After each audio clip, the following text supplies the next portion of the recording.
Dad, I took that idiot's bank card, and there's no money on it. I embarrassed myself in front of the whole store. My sister screamed into the phone.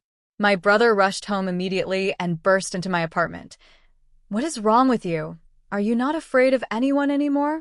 He took one step inside, then froze. My name is Sloan Mercer. I'm 28.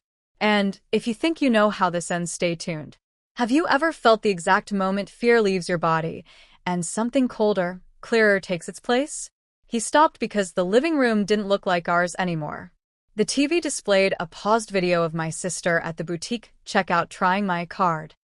On the coffee table, printed bank statements, a notarized affidavit, and a bright yellow notice from the county court. Temporary protective order, hearing scheduled.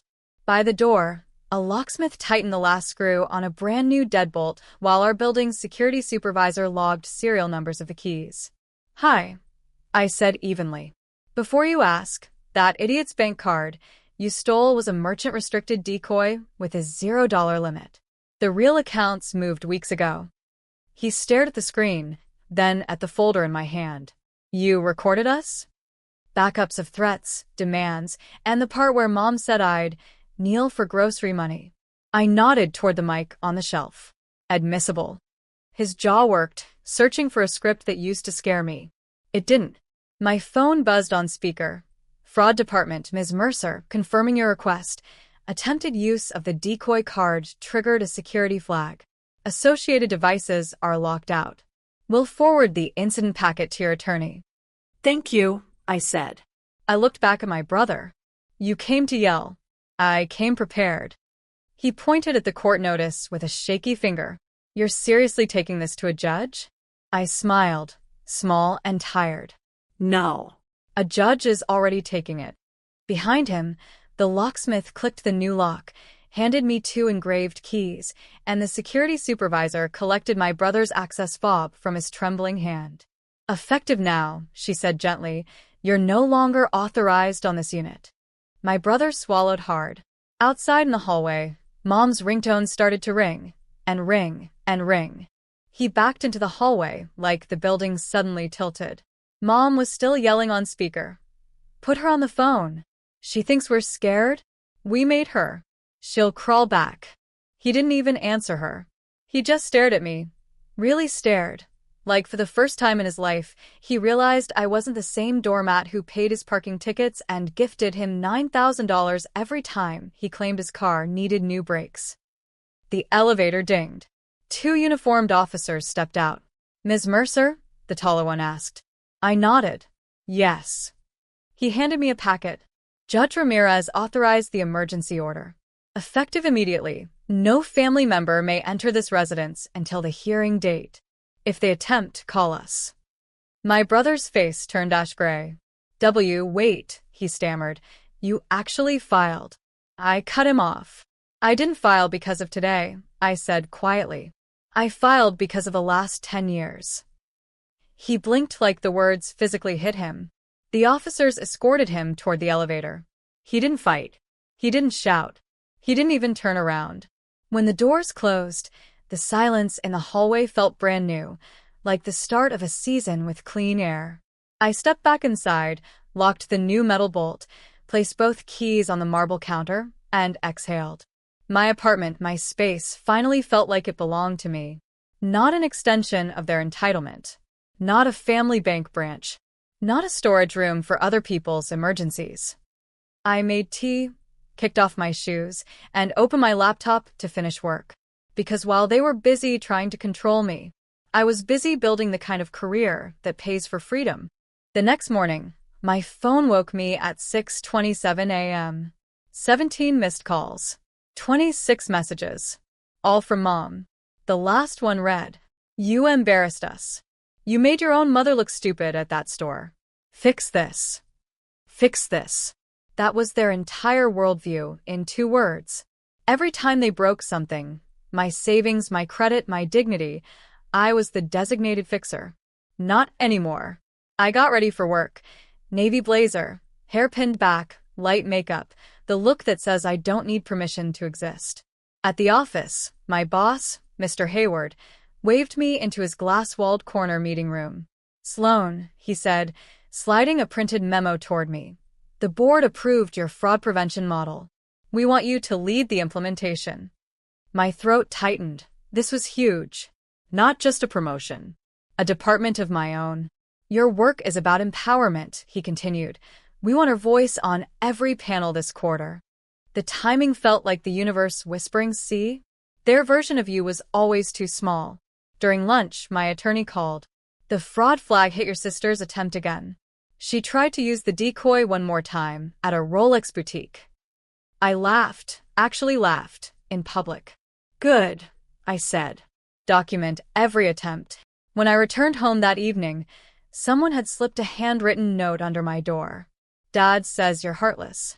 We just wanted what you already have. Why couldn't you share? Mom.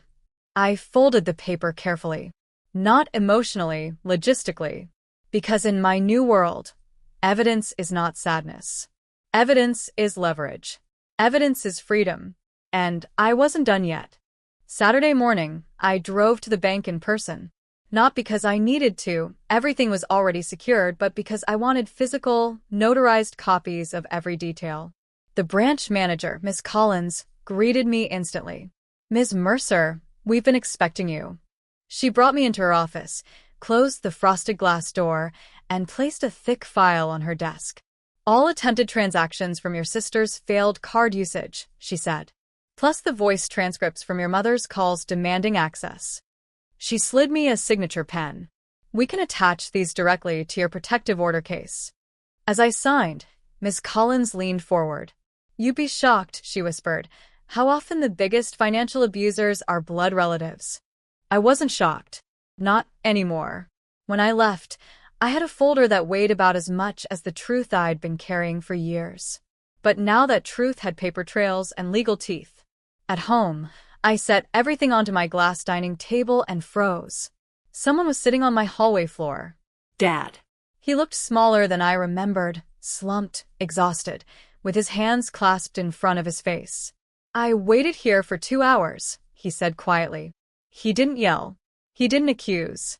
He just looked defeated. Sloan, your mother is hysterical. Your sister said you're trying to destroy us. I set down my keys. I'm trying to stop being destroyed by you. He rubbed his forehead. We never meant. I raised my hand. No more excuses. I didn't start the war. I ended the free access. His eyes flickered, shame, guilt, fear, maybe all of it. Finally, he whispered, voice barely audible. Your sister wants to talk. She's coming here. I didn't flinch. Good, I said. I want her to see what she started. 20 minutes later, the elevator dinged, and my sister walked out like she owned the entire floor. Full makeup, designer coat, sunglasses inside. Like she was arriving at a red carpet event, not a crisis she caused. She didn't even look at me first.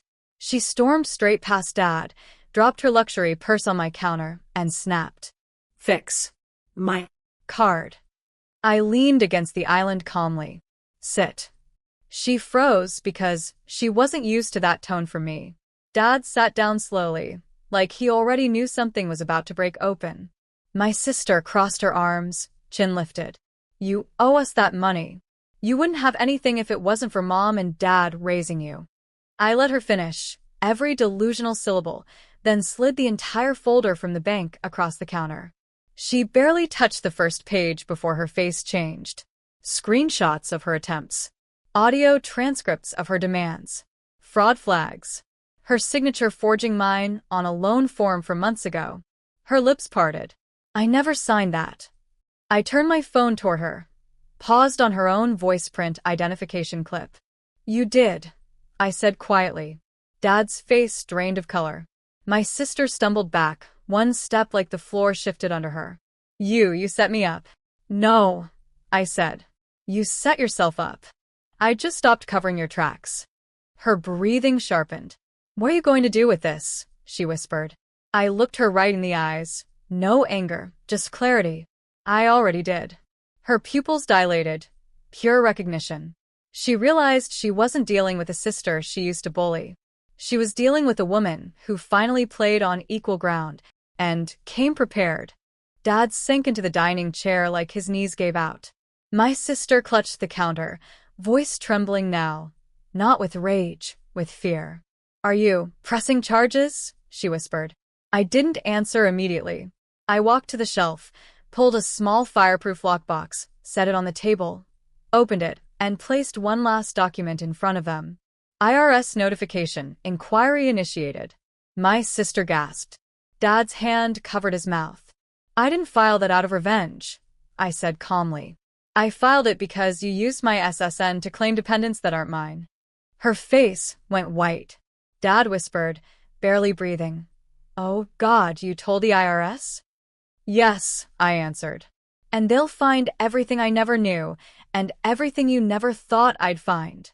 My sister suddenly grabbed my wrist. "Sloan, please, please, you don't understand. I didn't think you'd actually fight back." Exactly. That was the entire story of my life in one sentence. I gently removed her hand. Dad tried a different angle, the soft guilt hook. "We're family, we can fix this, just stop the process." I looked at him with a kind of peace that only comes when a lifelong illusion snaps. "Family is a verb," I said. "And you never did it." My phone buzzed on the counter. Email, protective order, confirmed. Enforcement active. I turned the screen toward them. "This isn't about punishment," I said. "This is about consequences." Dad stood slowly. My sister wiped mascara streaks from her cheeks. They walked to the door in silence. And for the first time in my life, they left without slamming it. The next 48 hours were a strange echo, quiet, heavy, unreal. No calls, no threats, no demands, just stillness. I watered my plants. I meal prepped. I went to work. Normal things, except they finally felt like they were actually mine. On Tuesday, HR called me upstairs. They wanted to inform me, formally, that our company selected me to represent our division at a cybersecurity summit in DC. A national panel. Me. A girl my family once said wasn't smart enough to manage a checking account. Funny how people who treat you like a fool panic when you stop acting like one. After work, I picked up a small apple tart from the bakery downstairs, a silly tradition of mine for small victories. When I got home, there were no notes under the door. No sabotage. No drama. Just quiet. I washed my face, tied my hair in a bun, sat cross-legged at my new dining table, and opened my laptop. New email. From a woman named Marina. Subject line. "Your story saved me." Her message was short, but it shook me. "I saw your talk online." My sister drains my accounts. Yesterday, I closed access. For the first time, I can breathe. I stared at that one paragraph for a long time. Maybe this whole thing, all the pain, all the betrayal, wasn't just for escape. Maybe it was for direction. Hope. Blueprint. Maybe we survive, so someone else doesn't break the same way. I closed my laptop gently. This wasn't the end. It was the pivot. A year later, I stood in a conference hall in DC. Lights dimmed, cameras focused, rows of women in business suits watching me as I spoke. Not as a victim. Not as the quiet daughter who used to apologize for existing. As a keynote speaker. As a subject matter expert. As a woman no one could financially leash ever again. My boundaries didn't destroy my family, I said into the mic. They just revealed who wanted access, not connection. When I finished, the room rose in a standing ovation that moved through the hall like a wave. Not applause for revenge, but recognition of evolution. Back in my hotel room that evening, I opened my balcony door and let the cold air rush in. Down below, taxis slid through wet pavement and streetlights blurred gold across the asphalt. The world looked clean, sharp. Owned. My phone buzzed. Unknown number. I didn't jump anymore. I read calmly. "We saw your speech online." We had no idea. Dad. For a moment, I just stared at those 9 words. No apology. No accountability. Just awareness. Too late to matter. I typed 3 words back. "Take care." Goodbye. Then I blocked the number. I closed the curtains, brewed chamomile tea, and settled cross-legged on the hotel bed with my laptop open, reviewing applications for the new program I'd built. Secure banking for estranged women. I approved 3 new applicants before midnight. 3 women would wake up tomorrow with access protections my mother tried to rip from me. 3 women would never kneel for grocery money. 3 women would never hand their paychecks to someone who used family as a leash. I set my mug on the nightstand, closed my laptop, and looked out into the dark city. I wasn't running from anything anymore. I was building. For myself. For others. For every woman who learned, the hard way, that blood doesn't guarantee safety.